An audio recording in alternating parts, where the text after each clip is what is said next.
Anything you need, Commander? What's your opinion on the last mission? Dr. Tassoni. Seems like a sweet girl. Easy on the eyes. I mean, if you like the bookish sort. Just remember, Lieutenant, I saw her first.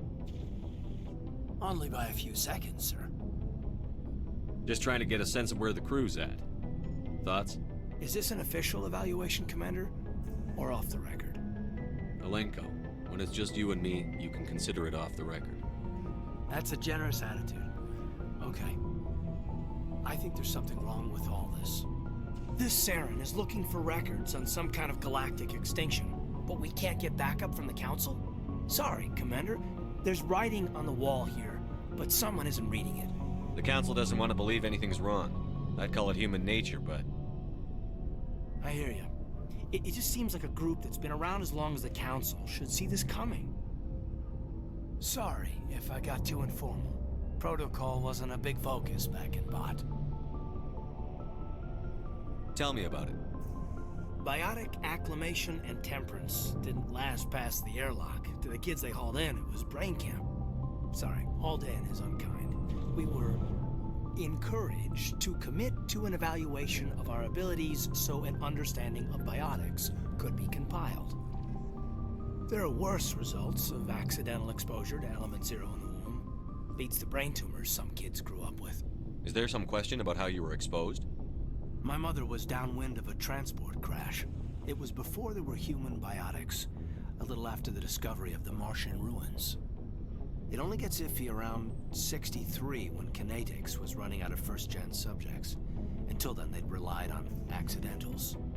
A bunch of guys in suits show up at your door after school, and next thing you know, you're out on Jump Zero. Jump Zero's a long way from home. What was it like?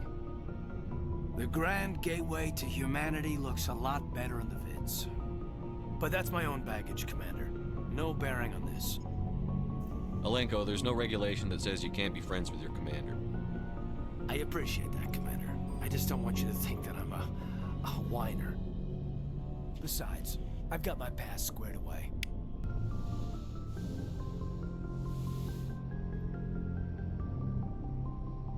I never properly thanked you for saving me from the Geth, Commander. If you hadn't shown up... I'm just glad we got there in time. So am I. I know you took a chance bringing me aboard this ship. I have seen the way your crew looks at me. They do not trust me. But I am not like Benezia. I will do whatever I can to help you stop Saren. I promise. Don't worry, Liara. I trust you. I know you won't let me down. It means a lot to hear you say that, Commander. Thank you. Tell me about yourself, Liara. Me? I am afraid I am not very interesting, Commander. I spend most of my time on remote digs, unearthing mundane items buried in long-forgotten Prothean ruins. Sounds dangerous. And lonely. Sometimes I would run afoul of indigenous life forms or stumble across a small band of mercenaries or privateers, but I was always careful. Until the Geth followed me to Artemis Tau, I never found myself in any situation my biotics could not handle. As for the solitude, well, that is one aspect that most appealed to me. Sometimes I just need to get away from other people. You don't like other people? I suppose it comes from being a matriarch's daughter. People expected me to follow in Benezia's footsteps. They wanted me to become a leader of our people. Matriarchs guide their followers into the future. They seek the truth of what is yet to come. Maybe that's why I became so interested in the secrets of the past. It sounds so foolish when I say it out loud. It sounds like I became an archaeologist simply to spite Benezia. All children rebel against their parents. It's a natural part of growing up. Aha, you share the wisdom of the matriarch, Shepard. That is exactly what Benezia said when I told her of my decision. But there was more to it than that. I felt drawn to the past. The Protheans were these wondrous, mysterious figures. I wanted to know everything about them. That is why I find you so fascinating. You were marked by the beacon on Eden Prime. You were touched by working Prothean technology. Sounds like you want to dissect me in a lab somewhere. What? No, I did not mean to insinuate. I never meant to offend you, Shepard. I only meant that you would be an interesting specimen for an in-depth study. No, that's even worse. Calm down, Liara. I was only joking. Joking? Oh, by the goddess, how could I be so dense? You must think I am a complete and utter fool. Now you know why I prefer to spend my time in the field with data disks and computers. I always seem to say something embarrassing around other people. Please, just pretend this conversation never happened. Do you know why Benezia joined up with Saren? I don't understand it. She was always outspoken about the need for the Asari to become more involved in shaping galactic events. Maybe she thought allying herself with Saren would somehow be for the greater good in the long run. At least I hope so. This hurts you, doesn't it? None of this makes any sense to me. I have not spoken to Benezia in many years, but I know her, and this was not like her. Something changed. I'd like to know more about the Asari. We were the first species to discover the Citadel. We were instrumental in forming the Council, and we always strive to be the voice of peaceful cooperation in galactic disputes. My people believe we are all part of a single galactic community. Each species contributes something to the greater whole. Although we seek to understand other species, it seems few of them seek to understand us. The galaxy is filled with rumors and misinformation about my people. Like what? Most of the inaccuracies are centered around our mating rituals. My species is monogendered. Male and female have no real meaning for us. We still require a partner to reproduce. This second parent, however, may be of any species and any gender. I don't understand. Your species can mate with anyone? Mating is not quite the proper term, not as you understand it. Physical contact may or may not be involved, but it is not an essential element of the union. The true connection is mental. Our physiology allows us to meld with other beings. We can touch the very depths of their minds. We explore the genetic memory of their species. We share the most basic elements of their individual and racial identities. We then pass these traits on to our daughters. It is how we learn to grow as a species and how we develop a greater understanding of other races. What happens to your partner after the union?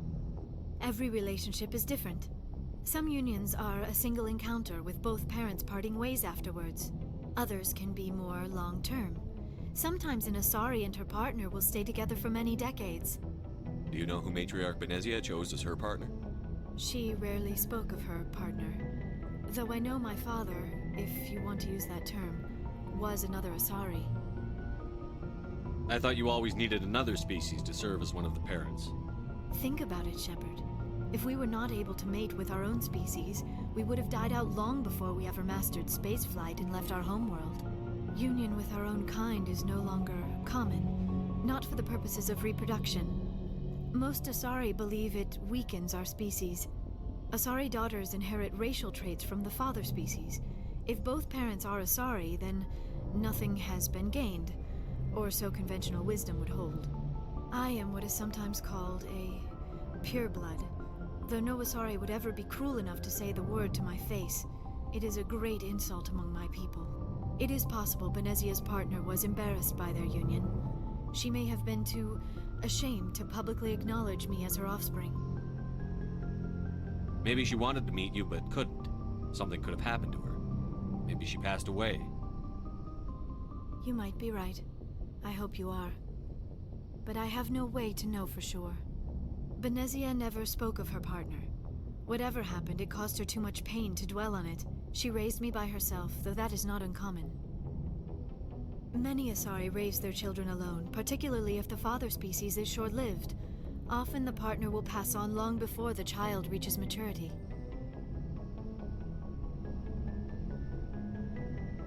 You Asari live for 1,000 years. What happens when your partner dies? Few sapient species live as long as my kind. We have learned to take a philosophical approach to our unions. We do not focus on the inevitable loss of our partners. Instead, we enjoy the time we spend with them. And even after they're gone, a part of them lives on in us. The union is a connection that transcends both time and space.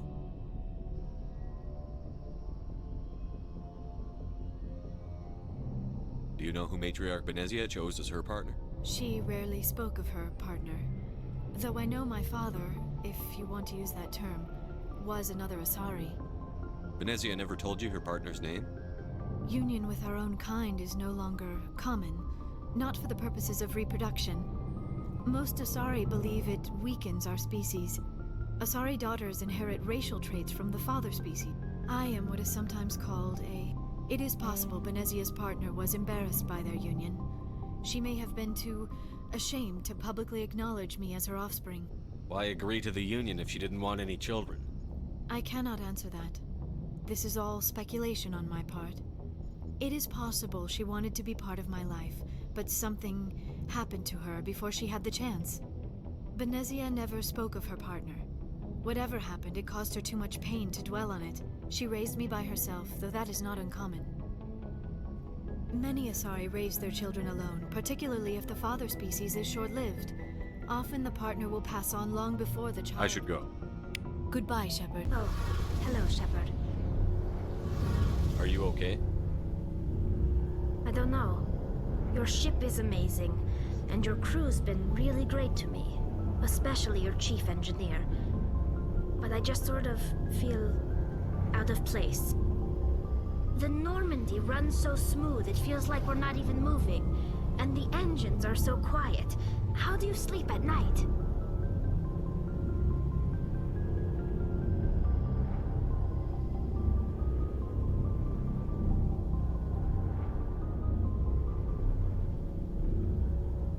I find it rather peaceful. Don't worry, you'll get used to it. But it's more than just the silence. This ship feels so empty. It's like half the crew is missing. Back home, I couldn't wait to go on my pilgrimage. I couldn't wait to get away from the crowds. Now that I'm out here, I kind of miss them. Sometimes we don't appreciate what we have until it's gone. That's true. I'm starting to wonder if that's what the pilgrimage is really about. It's given me a whole new perspective on my people and our culture. You know, there's always a few who go on their pilgrimages and never return. I always assumed something bad happened to them, but maybe they just wanted a different life. You do plan to return to the migrant fleet, right? I could never abandon my people, Shepard. I will go back eventually, but we have to stop Seren first. Otherwise, I might not have a home to go back to. Tell me about your people. Our lives aren't easy. Resources are scarce, and we are constantly on the move. Everything we do must in some way contribute to the continuation of the migrant fleet. There are 17 million Quarians in the flotilla, and each of us relies on the others for survival. The bonds among my people are strong. Unfortunately, we have had to surrender many of the freedoms and civil liberties other species take for granted. What kind of freedoms? Well, it's illegal for parents to have more than one child. If our population grows too much, it would strain our resources to their breaking point. Of course, we also can't allow our numbers to become too few. If our population is in decline, the rule against single births is temporarily repealed. In extreme cases of population decline, incentives are even offered to encourage multiple births, though the Conclave hasn't had to take such measures in nearly a century. That's your government. The Conclave is our civilian branch of government. Each ship can elect a representative to serve on the Conclave and make decisions that affect the fleet as a whole. On matters that affect an individual ship, however, the captain has the final say. It's a tradition that dates back to the early days, when the fleet was governed by martial law. Fortunately, most captains nowadays are smart enough to have an elected council from their crew to give them advice and guidance. So the ultimate power rests with elected officials. In practice, the Conclave and the respective council for each ship tend to set the rules that govern our daily lives. But in theory, we are still under military jurisdiction. The 5 top-ranking military officials in the fleet serve on the Admiralty Board. These 5 have the power to overrule any decision by the Conclave in case of emergency. To do so requires unanimous agreement among the Admiralty, and they can only do this once. After that, the entire board must resign their posts. It's a safeguard that served us well. In nearly 3 centuries, the Admiralty Board has only overruled the Conclave 4 times. I want to know more about the Geth. I doubt I can tell you anything you don't already know. It's been almost 3 centuries since they drove my people into exile. All I know is the story of their origins. What they were when we created them, and how they turned on us. Interesting. The Geth were originally created to serve as an automated manual labor force. Initially, their intelligence was as limited as any VI. Over time, we made small modifications to their programming to allow them to perform more varied and complex tasks, bringing them closer and closer to true AI status. How come the Council didn't step in and stop you? This wasn't true AI research. We may have been skirting the bounds of the law, but we never did anything that was actually illegal. The changes were so insignificant, so gradual, that we were able to control them. Or so we thought. But one thing we underestimated was the power of the neural network. A million Geth thinking simultaneously created an inherently unstable matrix. So, the Geth share brain power? Many of the Geth's logic systems were designed to work in concert with other nearby Geth. Basically, the more of them you have in a group, the smarter they are. So there's some sort of group consciousness? No, nothing like that. They cannot share sensory data or information. Their programming cannot handle that much simultaneous input. Each Geth maintains an individual awareness and identity. The neural network only operates on a process-based level. It's basically the synthetic equivalent of a subconscious. But when they're in close proximity, they can coordinate low-level functional processes, freeing up more capacity for original or independent thought. What made them rebel? As we built more and more Geth, their effective intelligence became more sophisticated, more abstract. One day, a Geth began to ask its Quarian overseer questions about the nature of its existence. Am I alive? Why am I here? What is my purpose? As you can imagine, this caused a near panic among my people. What did you do? It was inevitable the newly sentient Geth would rebel against their situation. We knew they would rise up against us, so we acted first. A general order went out across all Quarian-controlled systems to permanently deactivate all Geth. The Geth responded to this order violently. You can't blame them for fighting for their survival. We had no other choice. The Geth were already on the verge of revolution. By acting quickly, we had a chance to end the war before it began. The hope was that most of the Geth would still be little more than machines, incapable of organized resistance. But they had progressed much further than anyone anticipated. The war was long and bloody. Millions upon millions of Quarians died at their hands. In the end, we were forced to flee our own homeworld. We feared the Geth would pursue us, but they never came beyond the Veil. Now we drift through space, exile, searching for a way to reclaim what was once ours.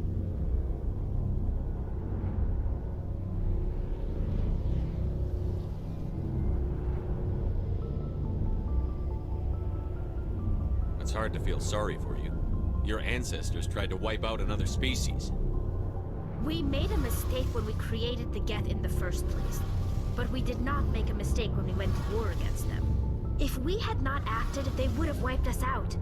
They're a synthetic life form. They have no use for organics. None. Why do you think they cut themselves off from the rest of the galaxy?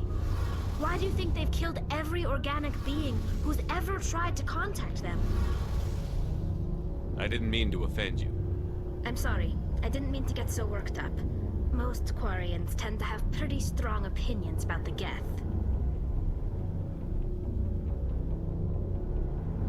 I want to know more about the pilgrimage. When my people reach maturity, we leave our birth ships and seek acceptance with a new crew. It's necessary. But no ship wants to accept someone who will be a burden on them. So, to prove our worth, we embark on a pilgrimage. We set out alone, leaving the flotilla and our families behind us. This is presented as a gift to the captain of the respective ship we wish to join. If the gift is accepted... Can a captain choose to reject the gift? That doesn't happen often. Most captains are... Even when the gift is not... It's not the best way to make a good impression on a new community. Most pilgrims don't return until they find something worthwhile. I want to talk about Like something. what? I should go. See you later. Oh, we've got Saren on the run. It won't be long now. Saren's good, but I'm better. Good. He's rotten. To the core. I could tell as soon as I met him. Why didn't you tell me this sooner? I would have if I thought it was important. I think I'd like to hear about it just the same. This was a while ago. A bunch of mercs were bragging about a job out near the edges of the Terminus systems. They said it paid well and the boss was never around to ride them. They said he was looking for more men, too. So I checked it out. I didn't know Saren was openly recruiting mercs. It wasn't that open, and he only showed his face once. We'd been raiding ships in the area for months when we took out this massive cargo freighter. Our biggest haul yet. I was on board checking bodies for valuables, looking for some extra credits. That's when I saw him. What did Saren want with the ship? I don't know what he wanted. He was just moving through the ship, watching. A couple of the mercs called him by name, but he never spoke to them. Never spoke to anyone. I had a really bad feeling about him, so I got the hell out. Didn't even wait to get paid. What kind of cargo was the freighter carrying? What was Saren after? I don't know. All I saw on that ship was food and medical supplies. There were some basic weapons, but nothing big. If there was anything of value on that ship, I didn't see it. That's why I didn't mention it sooner. Whose ship was it? There was a Volus trading vessel.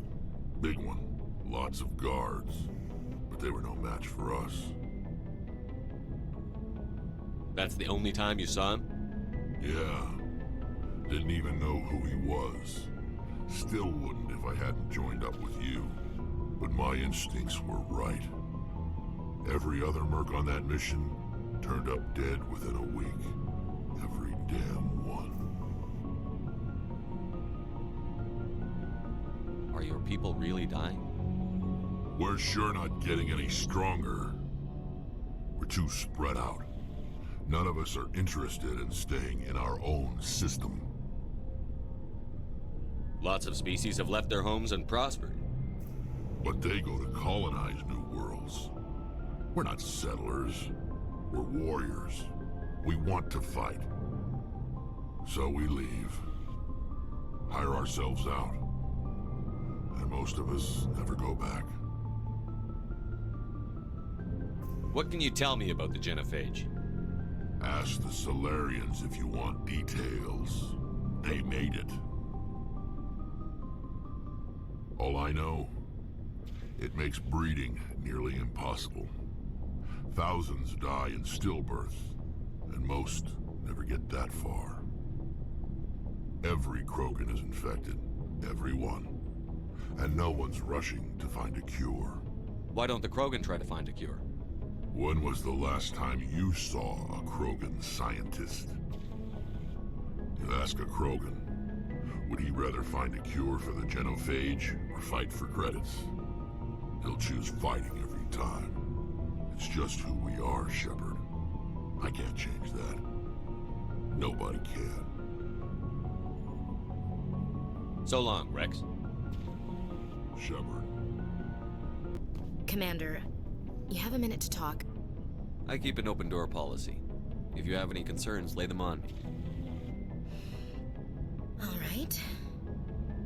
I know things are different aboard the Normandy, but I'm concerned about the aliens, Vicarian and Rex. With all due respect, Commander, should they have full access to the ship?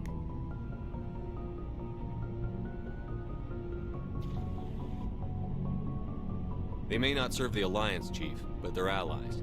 At least as far as Saren goes. This is the most advanced ship in the Alliance Navy. I don't think we should give them free rein to poke around the vital systems. Engines, sensors, weapons. You don't trust the Alliance's allies? I'm not sure I'd call the Council races allies. We, humanity, have to learn to rely on ourselves. Standing up for ourselves doesn't mean standing alone. I don't think we should turn down allies. I just think we shouldn't bet everything on them staying allies. As noble as the Council members seem now, if their backs are against the wall, they'll abandon us. You've got a pessimistic view of the universe, Williams. A pessimist is what an optimist calls a realist. Look, if you're fighting a bear and the only way for you to survive is to sick your dog on it and run, you'll do it. As much as you love your dog, it isn't human. It's not racism, not really. Members of their species will always be more important to them than humans are. These seem like deeply held beliefs, Williams. What made you think this way? My family's defended the Alliance since it was founded. My father, grandfather, great-grandmother, they all picked up a rifle and swore the oath of service. I guess we just tend to think of Earth's interests as our own.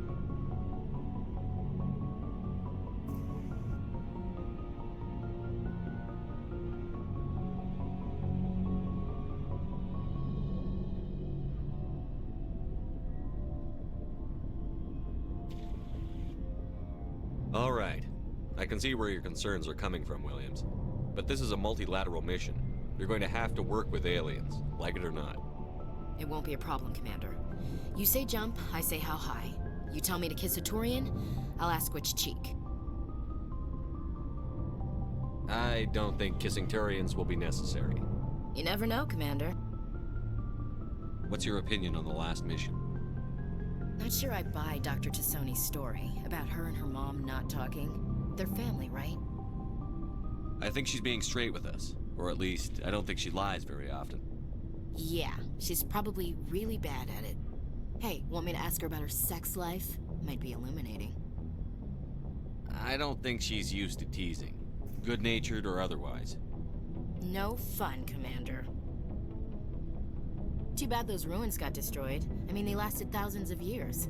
That's impressive. What's your opinion on the last mission? Not sure I buy Dr. Tassoni's story about her and her mom not talking. I think she's being... Yeah. Hey, want me to ask her about her sex life?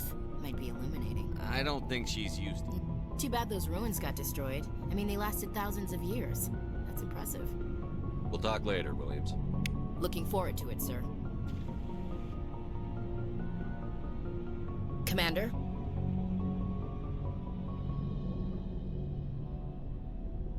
What's your opinion on the last Not mission? sure I buy Too bad those ruins got destroyed. I mean, they lasted thousands of years. That's impressive. We'll talk later, Williams. Looking forward to it, sir. Commander, how are you? Why did you want to be a CSEC officer in the first place? That's a good question. There were several reasons, I guess. Like what? Probably the same as most officers. I wanted to fight injustice, wanted to help people. I guess my father had something to do with it too. He was CSEC, one of the best. I grew up hearing about his accomplishments or seeing his picture on the vids after a big arrest. He's taking my resignation pretty hard. That's tough. But you'd think he'd be impressed you're going after Saren. My father's a CSEC man to the bone. Do things right or don't do them at all, he says.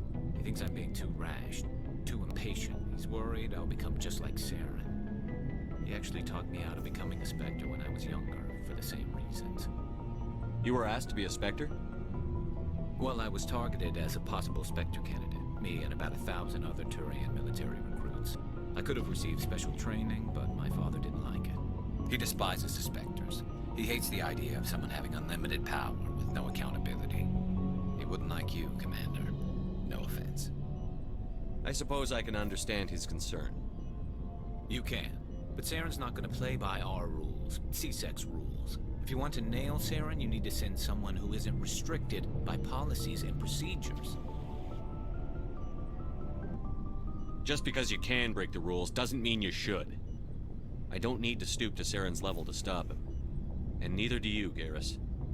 I see what you mean, but I'll think about it. Thanks, Commander. 10 hut! At ease. Rear Admiral Mihailovic, 5th Fleet. We weren't told to expect you, sir. I would have prepared a formal greeting. Spare me the pleasantries.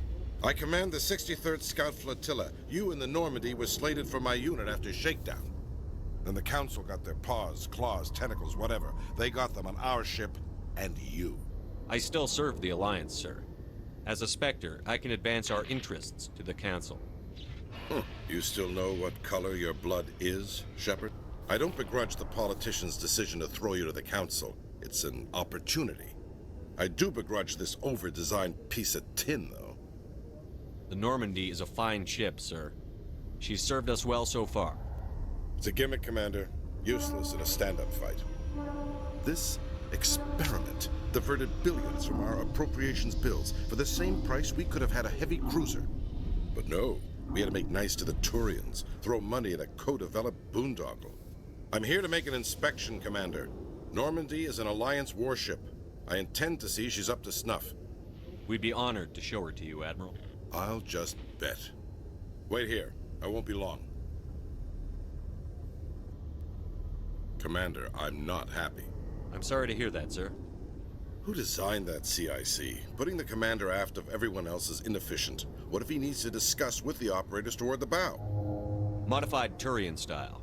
They prefer commanders looking over their subordinates rather than in the middle of them. We wanted to see how effectively they can command with that setup. Reasonable goal, but they should have studied that in a lab rather than on a frontline warship. I had to shake my head at that drive core of yours. 120 billion credits at element 0 to make this thing able to move without giving itself away. You realize we could make drive cores for 12,000 fighters with that money? What good is it to hide for a few hours anyway? Useless. We can loiter in an enemy system and monitor traffic, or drop infiltration teams on enemy worlds. Normandy can be more effective than the Solarian STG. Maybe. But that's not the job of a proper warship. We're supposed to find and kill the enemy fleet, not count how many times their garrison goes to the bathroom. And we need to talk about your crew, Commander. Krogan? Asari? Turians? What are you thinking, Commander? You can't allow alien nationals free access to Alliance equipment? Between Saren and the Geth, we have enough enemies out here. Treating other species with suspicion and distrust won't win hearts and minds. That assumes the hearts and minds are worth winning. That hasn't been proven yet. You have anything else to say, Commander? Any other justifications for the state of this vessel?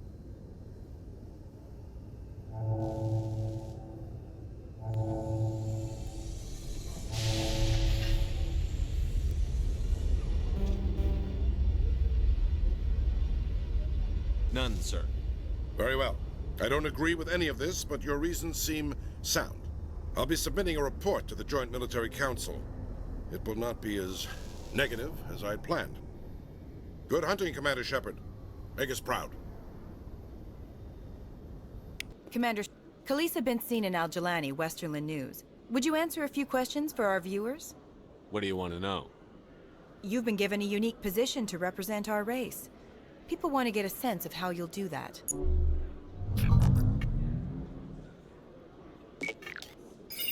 Humans have been trying to get the respect of the galactic community for 26 years. With that in mind, what are your feelings on being the first human Spectre? The Spectres represent the best of every species in the galaxy. To be asked to join them is an honor. Some have said your appointment is the Citadel throwing humans a bone. Have you encountered any situations where the Citadel asked you to place its needs before the needs of Earth? The Council is concerned with the needs of the whole galactic community. We're part of that community now. Our needs are on their agenda, but we're one of many. You really do believe that, don't you? You've been given command of an advanced human warship for your missions. Is there anything you'd like to say about it? Actually, the Normandy was co-developed by human and Turian engineers. Its design incorporates many innovations, all of which are classified, I'm afraid. So the Turians have knowledge of the Normandy that is being kept secret from the Alliance public? Do you think it was appropriate to hand Earth's most advanced warship over to the Citadel? I wasn't aware it had been handed over to anyone. I'm in command, and last I checked, I'm human. Same goes for my crew. Human, yes, but you do work for the Citadel now, Commander. One last question, Commander. Rumors back home say you're tracking a rogue Spectre named Saren. Do you have any comment on that?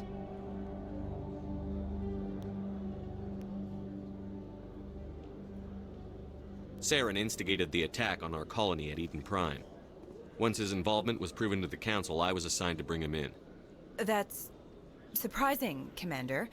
The official line says Eden Prime was attacked by rogue synthetics. Good luck in your mission. Thank you for your time, Commander Shepard. Message coming in. Patching it through. Commander, Miss Al-Jalani's story on you just aired. She shouldn't have ambushed you like that, but you handled it pretty well. We had differences of opinion, sir. I hope she at least believed my sincerity. You handled yourself pretty well, Commander. She came across like a raving idiot. There is one other matter, however. The Citadel has been trying to play down Saren going rogue. It makes the Spectres look bad. Your mention of him was politically inconvenient. I wasn't aware of that. I won't discuss him again, sir. I'd appreciate that, Commander. I won't keep you any longer. Fifth Fleet out.